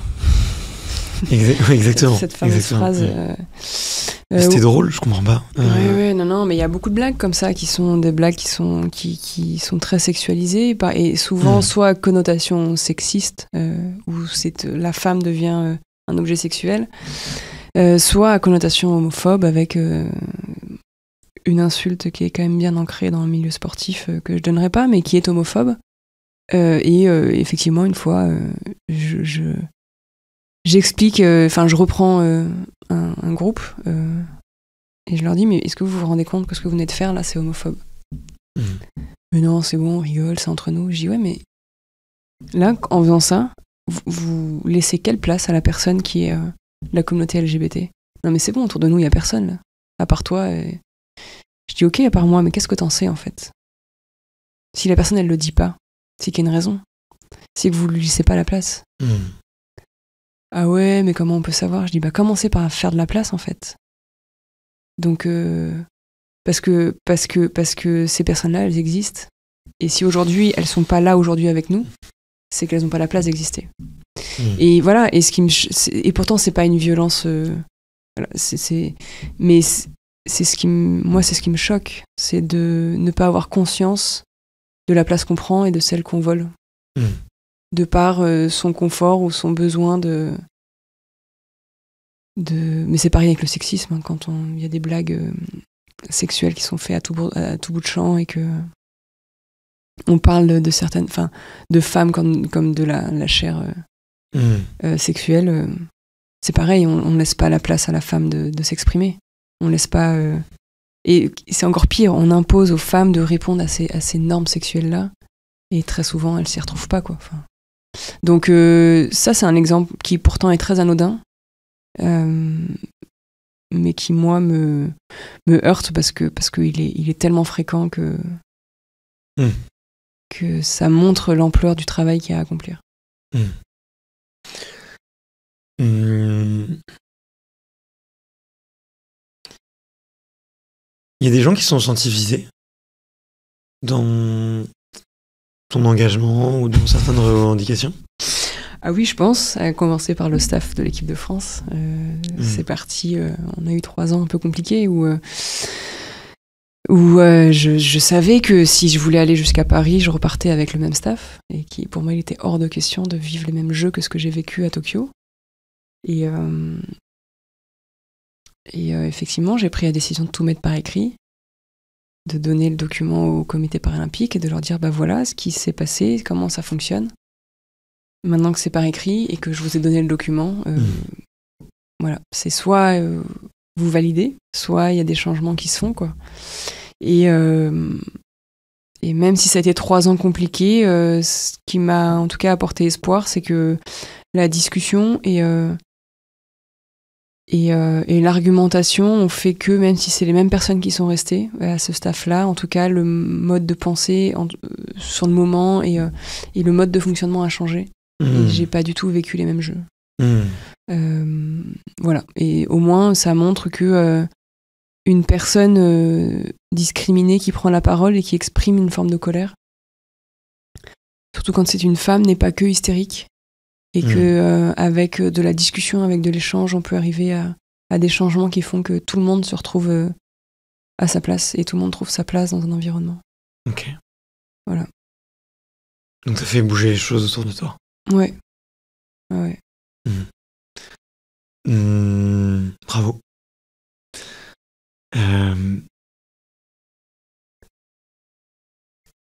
Je trouve ça courageux d'avoir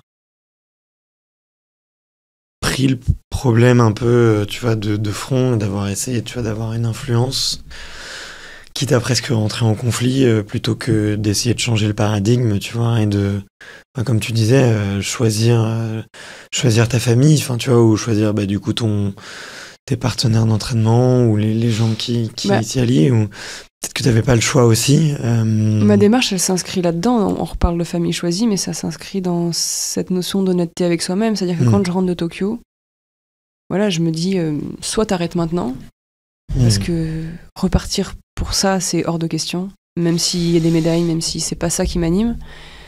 Soit, si tu repars, t'y trouves un sens. Un autre sens que la médaille, en tout cas, et que la performance en elle-même. J'ai quand même vite conscience que si je m'engage là-dedans, ma performance, elle est inévitable, parce que y a quand même, pendant quelques temps, j'ai l'impression de jouer à Koh-Lanta à chaque compétition, quoi. Si j'ai pas mon collier d'immunité avec la médaille, ça serait compliqué pour moi. Mais encore une fois, c'était un contrat avec moi-même, c'est-à-dire, ok, tu veux y aller, mais viens pas pleurer si jamais tu revis la même chose qu'à Paris. Et comment je fais pour pas ne revivre la même chose qu'à Tokyo, pardon. C'est en remontant mes manches. Mais encore une fois, j'étais conscience, moi, de mes privilèges perso, qui était celui d'avoir un métier.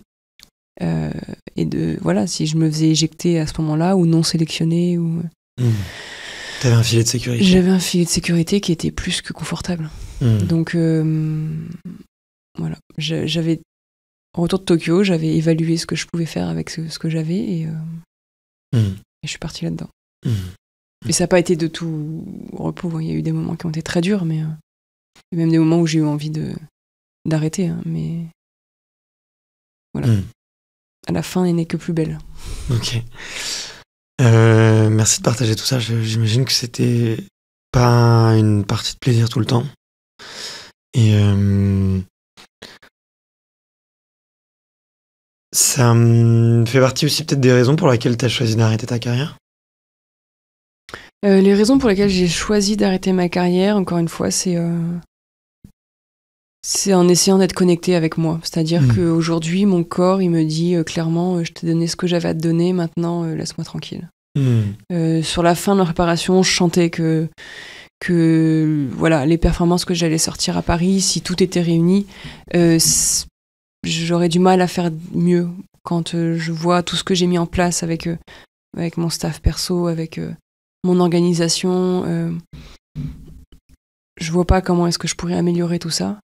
Et mon corps aujourd'hui, voilà, je pense à 36 ans, il a donné ce qu'il avait à donner, et je me dois de le respecter aujourd'hui et de lui laisser ce répit. Mais c'est quelque chose que je sais depuis Tokyo. Okay. Je savais déjà qu'en m'engageant dans un double projet qui était de m'engager et de faire de la performance, ça allait être usant, Ça, j'en avais conscience. Et du coup, voilà, je m'étais dit, t'as 3 ans, tiens ces 3 ans-là, va là où tu dois aller. Peu importe si c'est sélection, pas sélection, médaille, pas médaille. Vis cette aventure pleinement. Mais par contre, après, laisse-toi tranquille.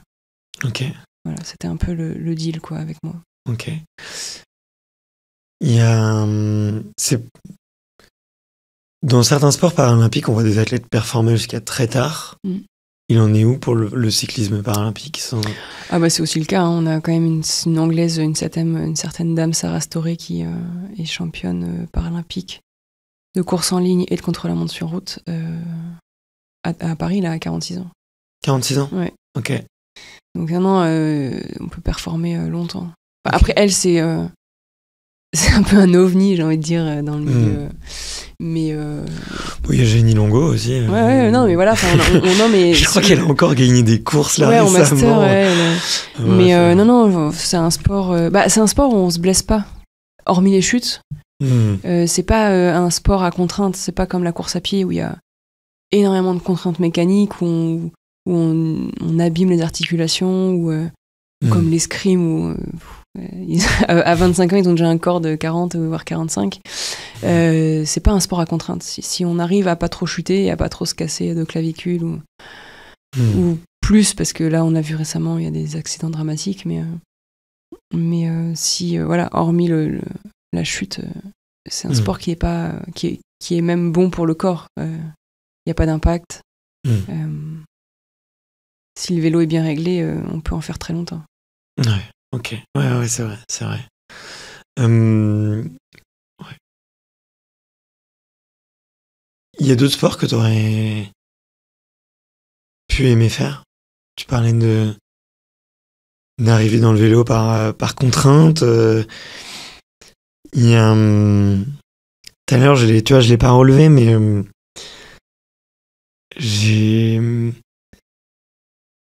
j'aurais pu presque croire à un désamour, tu vois. Ouais, il y a d'autres sports que tu aurais aimé pratiquer, faire à haut niveau ou pas à haut niveau d'ailleurs. Alors, ce qu'il faut savoir, c'est que j'ai pas une compétitivité externe. C'est-à-dire que déjà tous les sports de combat, j'aurais été incapable de le faire en compétition, même pas au niveau, hein, même au niveau amateur. Tout simplement parce que j'arrive pas à vouloir battre l'autre. C'est un sentiment que j'ai du mal à ressentir. Donc j'aurais été très mauvaise. Par exemple, j'ai fait du tennis. Je me débrouillais extrêmement bien à l'entraînement. Mais quand il s'agissait d'être en match, j'avais pas cette envie de battre l'autre. J'avais envie de jouer, j'avais envie que les échanges soient beaux, mais je m'en fichais de qui gagnait le point en fait. Et par contre, j'ai une forte compétitivité interne. J'ai une volonté à vouloir me surpasser et à vouloir donner le meilleur de moi qui est extrêmement forte, et c'est en ça que je me retrouve très bien dans les sports à chrono. Ok.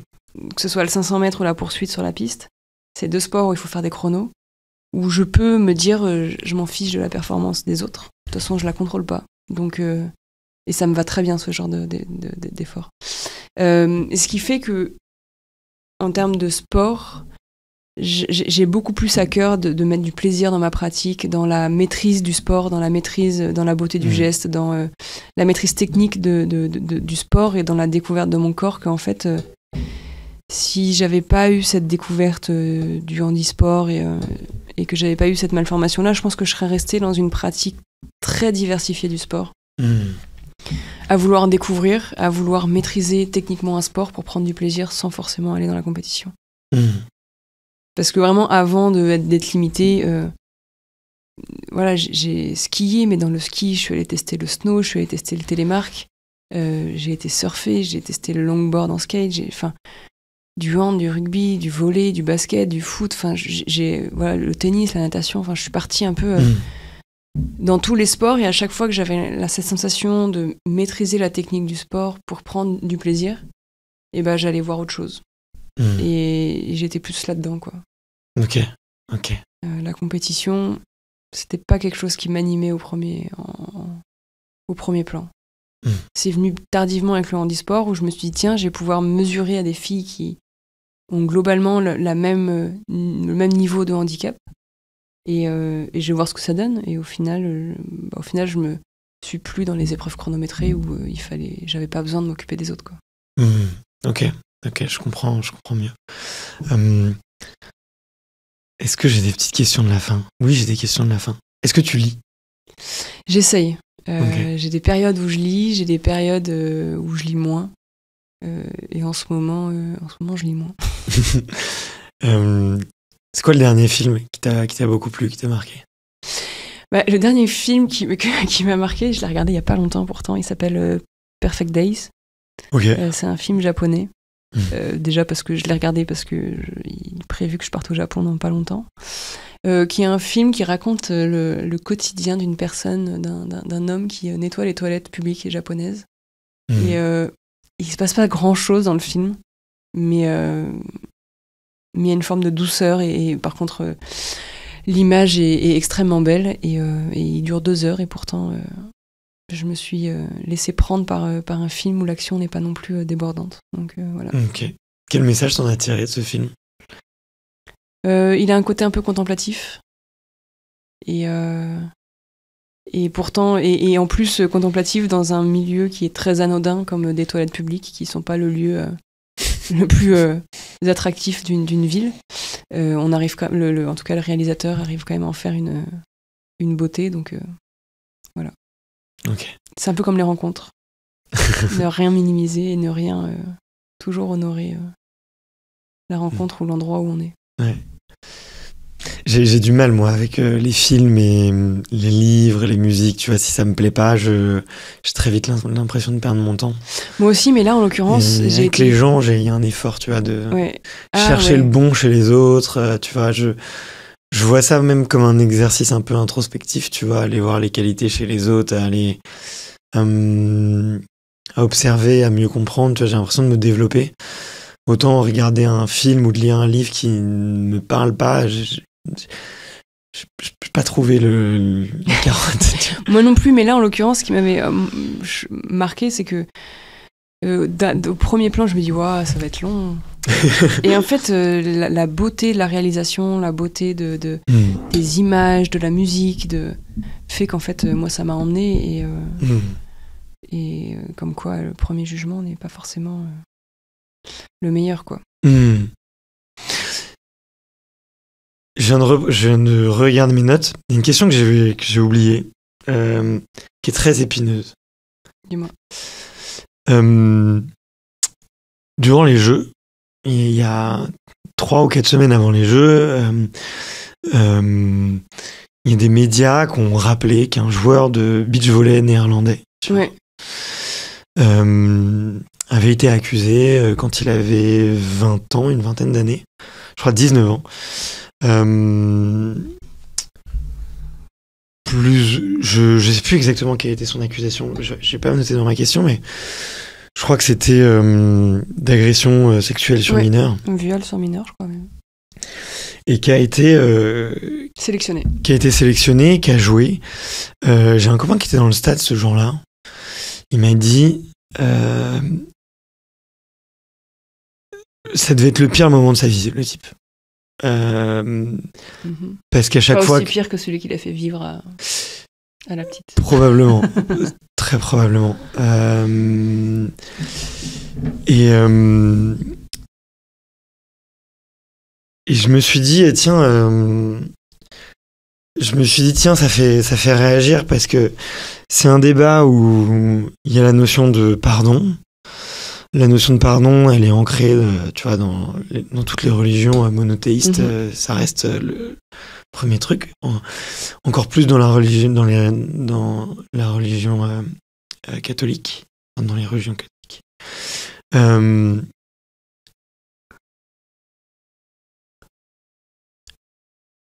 Est-ce que selon toi, justement, le sport doit faire preuve d'une certaine exemplarité, tu vois, à ce niveau-là et enfin. Ouais, je peux donner ma réponse dessus. Vas-y. En fait, moi, je sais pas quoi en penser. Je voulais aborder le sujet avec, tu vois, j'ai même pas vraiment noté de question. Je m'étais juste, moi, j'arrive pas à me forger une opinion sur est-ce qu'il faut pardonner, est-ce qu'il faut pas pardonner, est-ce que quel est le rôle des médias aussi dans cette affaire-là? Parce que tu vois, si personne l'avait dit, personne l'aurait su. Le type, il a joué 4 ou 5 matchs dans des conditions horribles. Après, d'un côté, il le savait, enfin, peut-être qu'il le savait. Je me dis, il y a aussi son partenaire qui est impliqué, son partenaire qui doit sûrement être au courant avant même qui devait être au courant, tu vois, depuis longtemps. T'as une opinion là-dessus ou peut-être un axe de réflexion en tout cas, moi je pense que l'intime est politique, et encore plus quand on a de la visibilité. Ce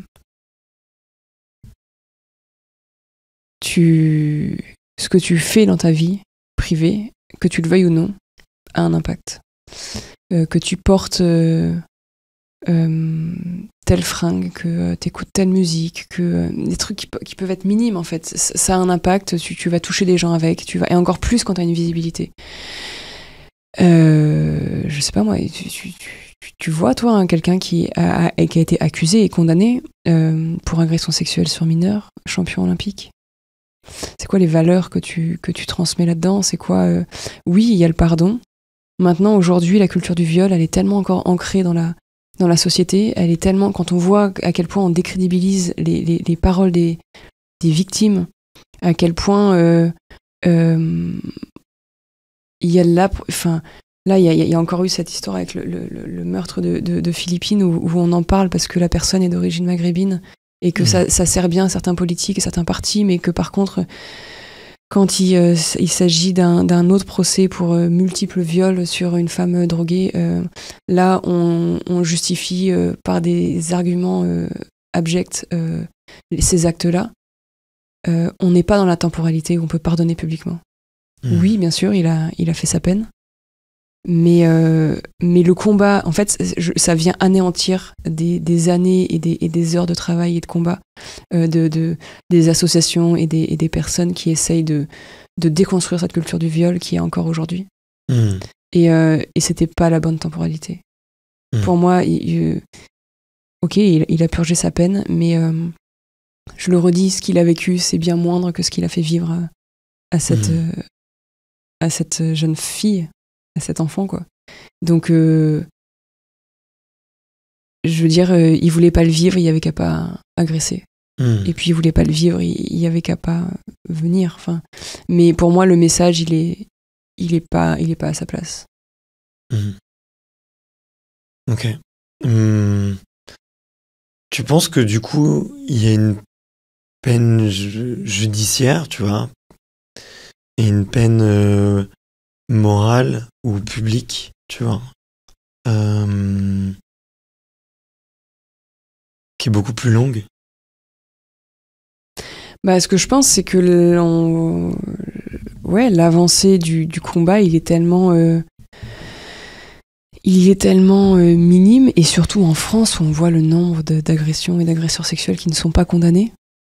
D'en renvoyer l'image de donner de la visibilité à un ancien agresseur, c'est violent pour les victimes. De voir ça à la télé, c'est une forme de violence. Donc je veux dire, à partir du moment où on décide de prendre de la place publiquement, quelle que soit la manière dont on la prend, qu'on soit sportif, qu'on soit politique, qu'on soit acteur, qu'on soit on ne dissocie pas l'homme de son statut professionnel. Donc à partir du moment où on est public, on est qui on est. Ok. Peu importe qu'on joue bien au volley, peu importe qu'on soit très bon comédien, ou peu importe qu'on soit un très bon politique, quoi. Ah, bien sûr, bien sûr. Encore une fois, je sais pas ce que je pense parce que ma mère a été juge au tribunal pénal de Créteil pendant plus de 10 ans. Elle a jugé un nombre d'agressions incalculables, tu vois. Il y a eu des soirs où on rentrait effectivement à la maison, tu vois, avec des histoires très lourdes, très fortes. C'est Créteil, tu connais un peu. Il se passe de très belles histoires et puis d'autres parfois un peu plus sombres. Et puis tous les clichés qu'on peut y mettre, tu vois, avec les quartiers et tout. Et du coup, il y a en tout cas dans ma famille ou dans mon jugement de valeur, une espèce de sacralisation, et je sais que c'est une croyance, hein, mais une sacralisation à la justice, qu'une fois que justice est rendue, elle est rendue, et c'est sûrement mon biais personnel, tu vois, je pense, de famille. Et ouais, j'arrive pas à me forger une opinion sur est-ce que on doit jamais pardonner, même les actes les pires, tu vois. Et en même temps, les gens changent rarement, très rarement, tu vois. Et on nous apprend quand même qu'en fait que le pardon, et tu t'en as parlé tout à l'heure avec tes parents, je veux pas faire l'avocat du diable, hein, tu vois, mais c'est une des plus belles choses qu'on peut offrir, tu vois. Je suis vraiment mitigé, moi, par cette histoire, tu sais, ça soulève plein de trucs en moi, j'arrive pas à trancher, donc merci de me partager ça, tu vois, c'est un peu plus mais moi, radical. Vraiment, la question que je me pose, c'est qu'est-ce qu'on a envie de passer comme valeur ? Il se passe quoi si cette personne... C'est médiatiquement, c'est un jugement médiatique. C'est quel public on va toucher ? Ok. Quel public on va toucher ? Est-ce que là, il a pas eu la pire des sentences médiatiques, tu vois, du coup, pour lui, parce que ça aurait pu être entouré, tu vois. Ouais, mais est-ce que tu penses t'imagines, médiatiquement, on a interdit des femmes qui portent le voile dans toute leur vie de performer au jeu, et on valide la sélection d'une personne qui a été condamnée pour agression sexuelle. En fait, c'est quoi le message qu'on envoie ? C'est qu'on apporte plus de validité à une personne, certes qui a purgé sa peine, mais qui a été agresseur, que à des femmes à qui on retire, en fait, à qui on leur impose de retirer leur bulle de performance. Donc voilà, moi, en fait, c'est le message qu'on veut faire passer à travers tout ça. Publiquement, on peut pas le nier, qu'il y a un impact et qu'il y aura des répercussions. C'est pas juste une embauche dans une entreprise où le RH estime qu'il a purgé sa peine et que il faut qu'il vive et qu'il travaille. Mais là, publiquement, c'est autre chose qui se joue. Et qu'est-ce qu'on a envie de faire passer comme message ? Il se passe quoi vraiment si cette personne, on lui met sa médaille d'or autour du cou ? C'est quoi l'histoire qu'on raconte ? C'est quoi l'histoire qu'on va raconter à des jeunes filles qui essayent de faire valoir de faire valoir leurs paroles sur les agressions qu'elles ont subies et à qui qu'on décrédibilise, quoi. Ouais.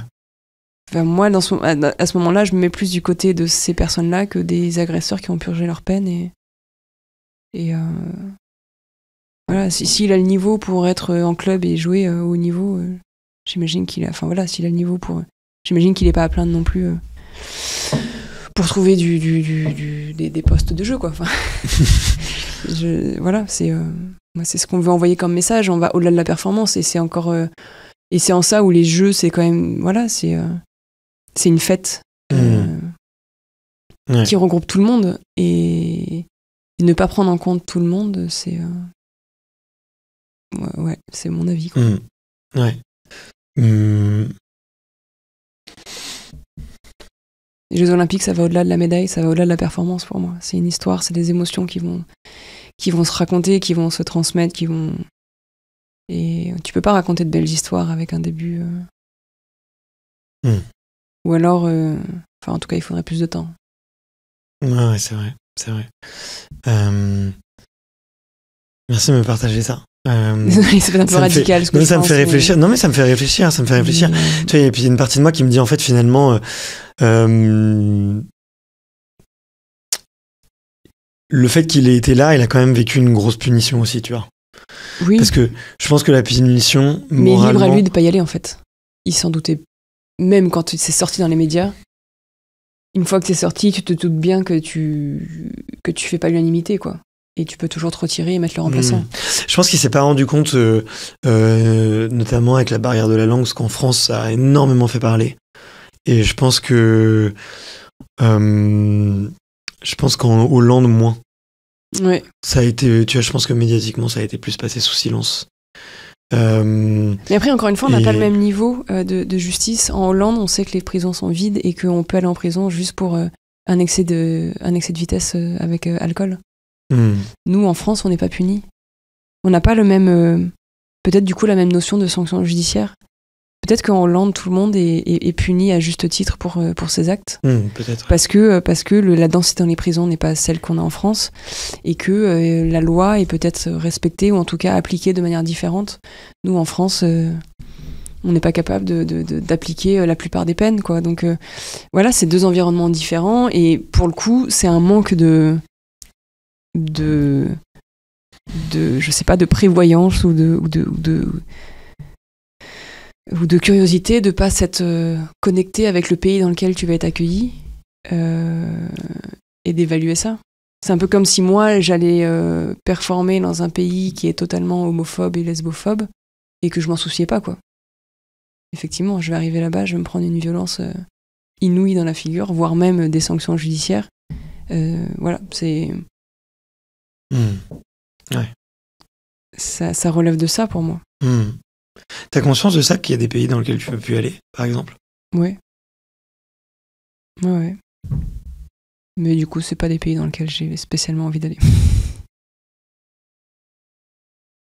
Tout de suite, quand ça devient plus hostile, c'est sûr que je te comprends. Et puis en même temps, je me dis, tiens, c'est pas ceux qui font les lois, ils sont pas toujours représentatifs de... Oui, bien sûr, mais là, mais... pour le coup, dans le combat, déjà, le combat national est déjà bien compliqué. Ouais. donc voilà. Ok. J'arrive à la fin. Ça va faire 2 heures. Quelle est la prochaine personne que tu me recommandes d'aller interviewer?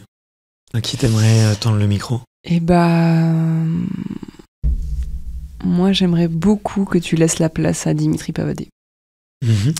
Donc, il y a un athlète paralympique qui est sauteur en longueur, qui vient de faire son coming out public là. Et je pense ne pas me tromper en disant que c'est le seul athlète masculin à l'avoir fait en carrière à si haut niveau. Et voilà, lui donner de la place pour déjà rendre son combat visible et lui donner un peu plus de place. Parce qu'à mon avis, même s'il a reçu beaucoup d'amour, il peut aussi ressentir beaucoup de solitude en faisant ça. Donc voilà, c'est le premier qui me vient. Il dégage tellement de bonhomie et de bonne humeur. Ouais. T'as l'impression que tout est facile presque pour lui, je trouve. En tout cas, d'un point de vue extérieur, je trouve qu'il dégage. Ok. Il dégage, en tout cas, lui, d'avoir trouvé le bon moment et le bon moment pour lui, quoi. Mais écoute, je lui ferai un message. Il est sur Paris, non? En plus. En plus, maintenant, il vient d'aménager. Enfin, il aménage à Paris pour s'entraîner à l'INSEP. Donc, okay. tu auras plein de facilité à la voir. Ça marche. Merci beaucoup, Marie. Merci à toi. À bientôt. À bientôt.